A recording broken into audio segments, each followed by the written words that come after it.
Tony Stark. Berlatar di sebuah acara award paling bergengsi di Amerika Serikat, cerita akan berfokus pada seorang pemilik perusahaan senjata terbesar bernama Tony Stark yang dianggap sebagai seseorang yang sangat jenius, visioner, dan sangat patriot sekali. Setelah sang ayah yaitu Howard Stark meninggal dunia, perusahaan pun dipimpin sementara oleh sahabatnya yaitu Obadiah Stane. Hingga saat Tony sudah dewasa dan pulang, ia pun memimpin penuh perusahaan Stark Industries sampai sukses besar seperti sekarang ini. Today, Tony Stark has changed the face of the weapons industry.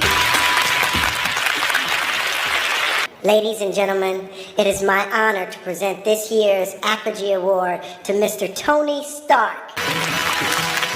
Dan karena Tony tidak hadir, maka Obadiah pun terpaksa menggantikan Tony maju ke depan, di mana Tony sendiri justru malah sedang asik main judi di kasino, sampai-sampai sahabat dekatnya yang bernama Kolonel Rhodes pun harus datang menyusul untuk menyerahkan pialanya. Alright, tomorrow don't be late. You can count. I'm serious. I know.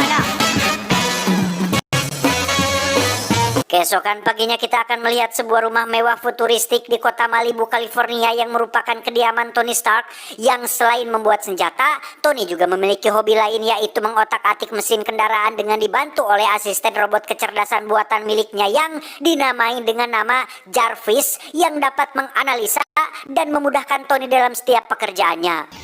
Compression in cylinder 3 appears to be low. Well then. Perkenalkan, dia bernama Pepper Potts, asisten pribadinya Tony yang bertugas mengurus rumah sekaligus mengurus semua keperluan yang Tony butuhkan, dari hal yang besar sampai hal yang terkecil sekalipun. Kebetulan hari ini Tony ada jadwal pertemuan dengan pihak militer untuk mendemonstrasikan senjata barunya, di mana ia dengan sengaja mengulur waktu sampai 3 jam yang membuat Rhodes sahabatnya dibuat kesal menunggu. Yang hal ini bukan sekali 2 kali terjadi, tetapi berkali-kali, yang memang Tony pada dasarnya adalah orang kaya jenius yang cukup menyebalkan dan seenaknya sendiri. Dalam pesawat, Rhodes pun masih saja kuku lutus kepada Tony perihal sikapnya yang tidak disiplin. Bahkan ketika Tony merayunya dengan minuman Homer pun, Rhodes tetap tidak mau baikan sampai akhirnya, I'm not drinking. I don't want any. That's what I'm talking about. When I get up in the morning, I can't beat it. It takes a whole 20 fellas. When I need heat. setibanya di sebuah gurun yang jauh dari Amerika, Tony pun mulai mendemonstrasikan senjata barunya di hadapan para petinggi militer, di mana Tony menyebut senjata barunya ini dengan rudal Jericho, tidak pakai ciko, yang hanya ditembakkan sekali, tapi dampaknya setara dengan puluhan rudal.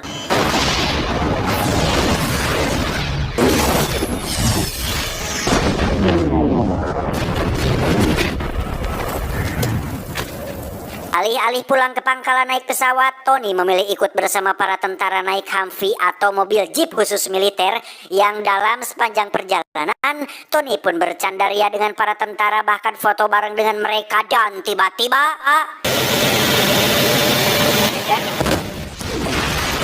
ya, rombongan Tony pun diserang oleh kelompok ekstremis yang menggunakan senjata buatan Tony sendiri, hingga ia terkena serpihan rudal yang membuat bagian dadanya terluka parah.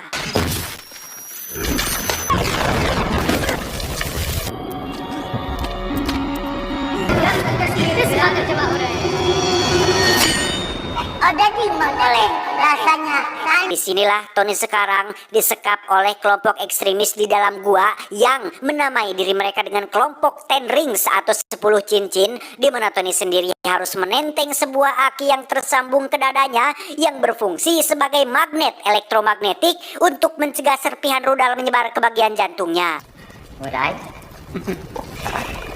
What I did is to save your life. Perkenalkan, beliau bernama Yin Sen, seorang tawanan yang khusus didatangkan untuk menjadi teman sekaligus asistennya Tony di tempat ini, yang ternyata tujuan mereka menangkap Tony adalah untuk membuat rudal Jericho bagi kelompok 10 rings ini.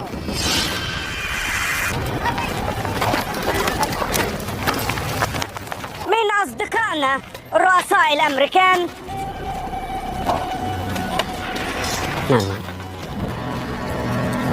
Sempat melakukan penolakan, Tony akhirnya sadar bahwa patuh atau tidak, ia tetap akan dihabisi. Yang berkat motivasi dari Yinsen untuk tetap berjuang demi hidupnya, Tony pun mulai terfikir suatu rencana dan pura-pura menuruti kemauan mereka. I need my workstation. I want it well lit. I want it up. I need welding gear. I don't care if it's acetylene or propane.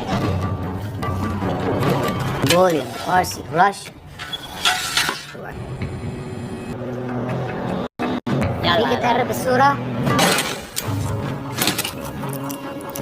That's palladium, 0.15 grams. Dan ya, alih-alih membuat rudal Jericho, Tony justru malah membuat sesuatu yang lain bernama reaktor busur mini yang berfungsi sebagai penopang hidup untuk menggantikan aki yang tersambung ke bagian dadanya.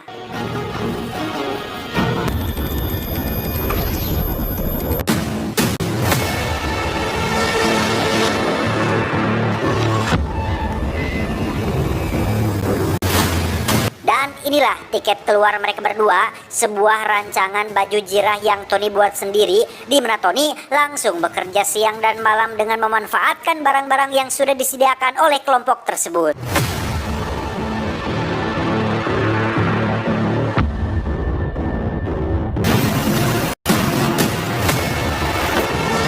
Beberapa hari berlalu mereka pun mulai sadar jika Tony tidak sedang membuat rudal Jericho, sehingga sang pimpinan Ten Rings bernama Raza pun mendatangi mereka berdua untuk mensidak langsung pembuatan rudal yang diinginkannya. घटना पे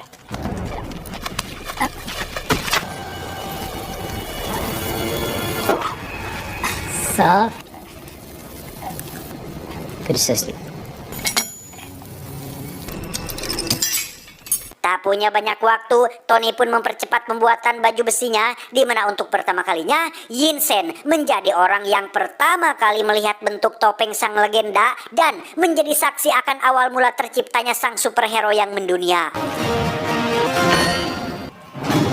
Keesokannya, Raza yang memantau kamera CCTV pun mulai menyadari ada sesuatu yang tidak benar. Lantas ia pun menyuruh dua anak buahnya untuk pergi memeriksa tepat saat Tony masih belum selesai mengaktifkan program baju jirahnya, sehingga... Jensen, stop! Experts! Experts! Jadi tunggu. Berkat peledak yang terpasang pada pintu, dua anak buah Raza pun langsung tiwas seketika. Namun itu belum cukup untuk memberikan waktu kepada Tony menyelesaikan programnya, sehingga tak ada pilihan lain. Yinsen pun terpaksa mengelur waktu dengan maju sendirian menyerang mereka semua.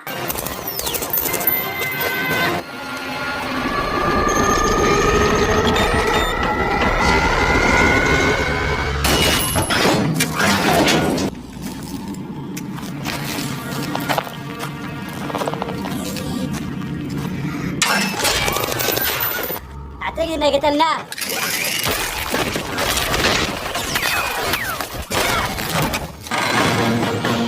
Dan ya, Tony dengan baju besinya pun langsung membabi buta menyerang tiga penjahat, di mana sisanya memilih kabur dan menutup pintu keluar. Tapi tiba-tiba...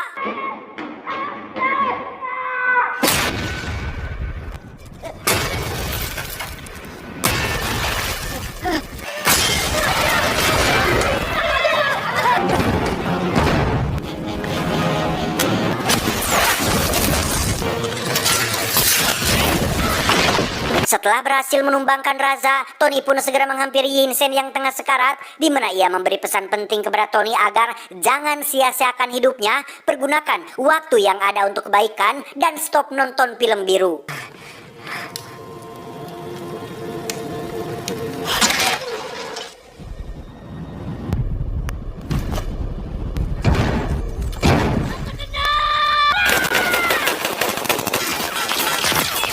My turn. Dengan penyembur api, Tony pun menghancurkan markas Ten Ring, di mana saat komponen baju jirahnya mulai mengalami kerusakan, ia pun segera mengaktifkan tenaga pendorong untuk kabur dari lokasi tersebut.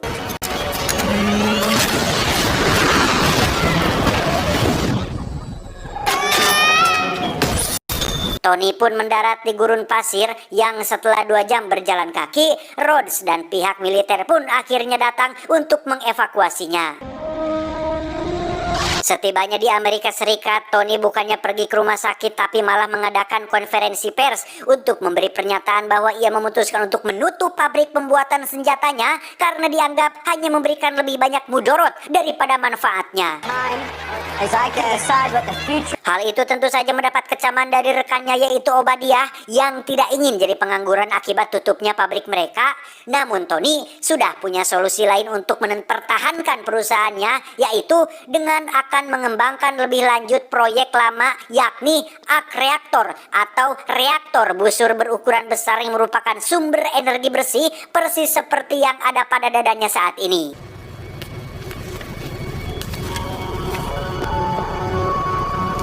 I want you to promise me that you're gonna let. Beberapa waktu berlalu setelah saham perusahaannya merosot drastis gara-gara pernyataan Tony pada jumpa pers tadi, ia kini sudah membuat reaktor busur mini yang baru untuk menggantikan versi yang lama yang ia buat ketika di gua, di mana Pepper diminta untuk membantu menukarnya dengan yang baru, yang hal itu cukup membuatnya deg-degan. The socket on is causing a little bit of a shortage.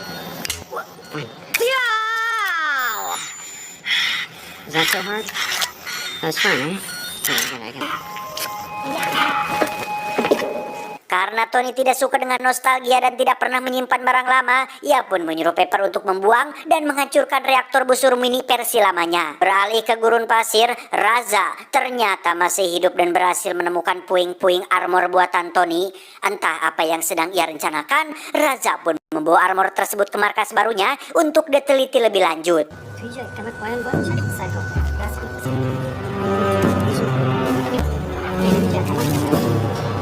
Kembali ke Tony yang sedang mengerjakan proyek baru bernama Mark II, ia rupanya akan mengembangkan baju besi atau suit armor yang ia buat ketika di gua dengan bantuan Jarvis si kecerdasan buatan serta alat yang lebih lengkap dan canggih. Tidak mustahil bagi Tony untuk membuat baju besi yang lebih baik dan lebih mutakhir dari versi yang sebelumnya. Hal pertama yang Tony buat adalah sepatu jet yang dapat membantunya untuk terbang dengan menggunakan repulsor sebagai tenaga pendorongnya, di mana untuk pertama kalinya Tony pun melakukan uji coba di garasi rumahnya dan inilah hasilnya. 3,